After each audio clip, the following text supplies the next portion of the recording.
Well, g'day people. I'm in Fremantle once again looking at the Fremantle Traffic Bridge project, and right now I'm at the corner of Beach Street and James Street on the southern side of the bridge, and we're going to have a look at this bicycle detour which is ahead of me, because one of the things I pointed out in a video about why we should have a road safety audit is just how confusing and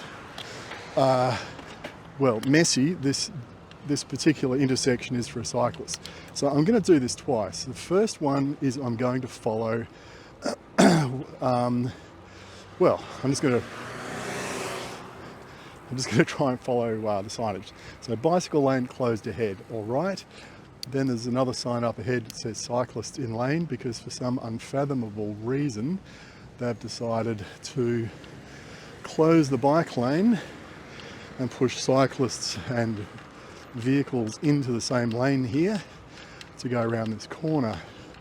I guess they keep the footpath open, but they've taken up the whole bike lane now with signage.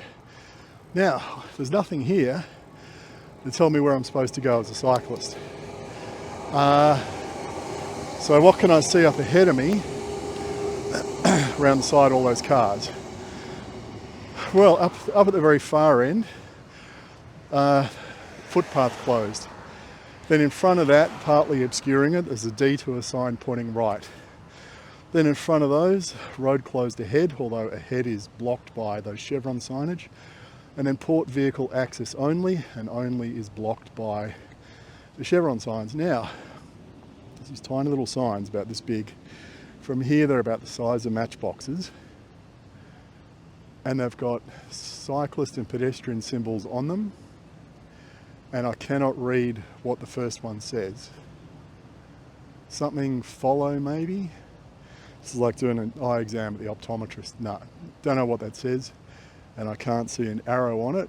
It's not pointing me anywhere. Then if I look really carefully, right up near the traffic lights themselves, there is a white sign, again about the size of a matchbox, with a pedestrian and cyclist symbol on it. No arrow, no directional arrow. And underneath that there is a yellow pedestrian and cyclist sign. I had to look for that really hard, and it's got an arrow pointing me to the right. Okay, so that's what we're going to do. We're going to turn right. And if you're with Main Roads or with the Alliance, at this point you're probably going, what are you doing? It's like, I'm turning right. I'm doing what the sign said. And this is what I'm going to show you what we used to do before the path over the bridge was closed. We used to ride up here. So bus stop open, footpath closed, follow detour.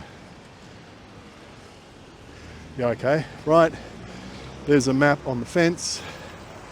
We'll go in the back of the bus stop. And then the path is completely closed off. There's a map. Fremantle Bridge closure. 16th of April, 7, oh okay, that's a closing the bridge for some work, I guess. Path closed. Now at this point, I've seen plenty of cyclists just ride over the curb and drop into the traffic lane, which I'm not going to do. So let's go back and try that again. Now I want you to remember a couple of things as I'm doing this. The first is that I'm riding uphill. So that means I'm under a little bit of physical stress as I'm doing so. The second thing is there's a lot of cars around at this time of the day, and so there's also the stress of riding in traffic. So she's taking to the footpath, which is of course another way of doing it, but there's no signage along here that says cyclists use footpath. It says cyclist in lane. Now we could use the footpath. That's a perfectly acceptable way to do it. I guess I could do take 3 and show what it's like from the footpath, but let's go where I think we're supposed to go. Right, we've got a green arrow. Now I think the problem here is that this detour was originally worked out when the path over the traffic bridge was open, and the detour made sense. Then they closed the traffic bridge, and they really didn't rethink the detour properly where we're supposed to go. Now, where I think we're supposed to go is like this, across here, and then that's really turning back on yourself, and then another sharp turn to our left. That is not really marked at all. I couldn't see a single sign there which said that's what cyclists are supposed to do. Now there's a detour sign, but it just says detour. Could be detour for anyone. Now what I'm going to do, I'm going to go back and do part 3, although this time I'm going to ride up the footpath. And again, remember there's no signage telling me to do that. And I'll try doing it that way, and then crossing at the lights using the pedestrian or the cyclist lantern, or signal, whatever you want to call it.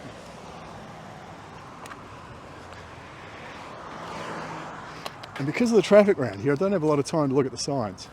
I'm spending quite a bit of time worrying about the cars around me, which means I don't, it's really easy to, from the comfort of your office, looking at a plan with no pressure, with a lot of leisure time, I guess, or standing still, looking at the signage and going, oh yeah, this works. Oh, PSP detour, follow what? Don't know what that meant. Yeah, there's the dinky little signs there, which aren't that great at all. Oh, I just spotted another sign on the other side of the road. So when I get to here, and I'm looking at the pedestrian and traffic signal there, over to my right, again, not very big, there's a little yellow sign with a little pedestrian and little cyclist symbol on it. And at this distance, the whole thing's about the size of my little fingernail with an arrow on it. Now, this would make sense if that sign over there was as big as that footpath closed sign, or further on behind it, that path closed, access to port only, blah, blah, blah sign. If you blew them up that big and you put one there and one pretty much where I am now and maybe another one back down the hill, they would actually be visible and people might be following them. But fat chance of finding that. And now this is the spooky part. I've got to get across here, and when I've got the green arrow or green signal, these people have a green arrow, so you then have cars coming around that corner as you're crossing there. And the danger with that is you've started off with a green signal, and mentally you go, oh yeah, I've got a green signal to get all the way across the road from this point to the other side of the intersection. In reality, you've only got a green signal to get to that island in the middle. And then suddenly, it's surprise, you get hit from the side by a car coming around a corner.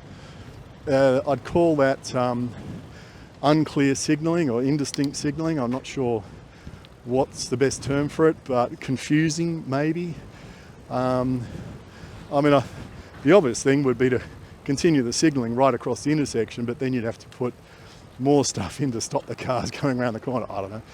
But I think you can see it's just all round a really crummy detour. And that's why what I do is when I come up here, normally anyway, I ride from, at about this point here, I actually just cross the road, come into this driveway, and I go up the path on this side.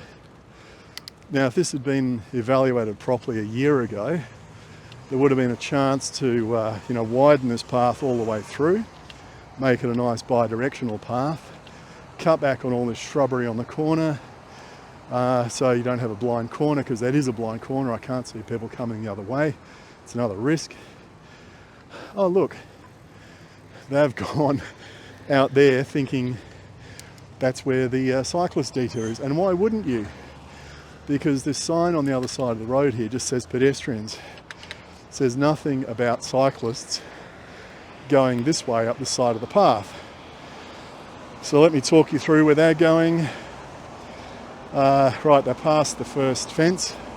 Now they may know what they're doing. They might do this every single day. This is their usual route, or they could be tourists like I saw before.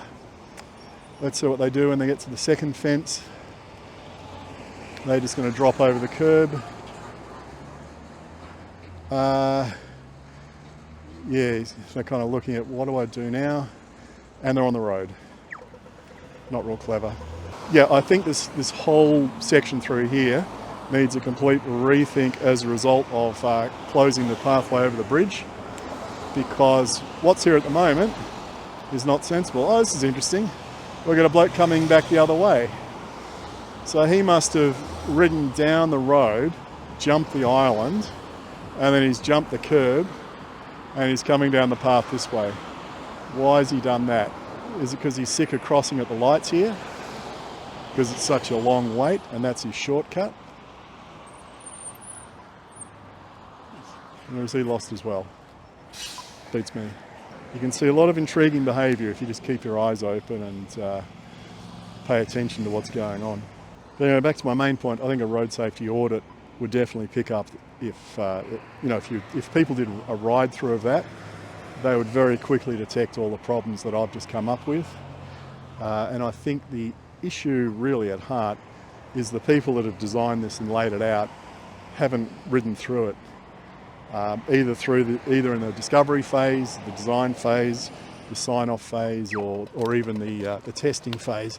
Because if they had, someone with a bit of nous and experience should have picked all that up and had it fixed by now.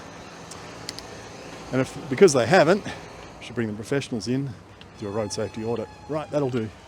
On my way to recording this mess, I spent over 3 minutes at the lights using sign language to try and show some tourists which path they should take when they cross the road. They were clearly tourists because A, they're on rental e-bikes and the rental number was visible on the frame of each bike, and B, they were speaking a European language that I couldn't quite place. One of them pulled his phone out to check the map, but none of that helped because they couldn't work out where to go from where they were standing. I had to mime where they had to go, and at least they seemed to understand that. It's a pretty sad state of affairs when my amateur sign language efforts are of more use than an expensive traffic management contract.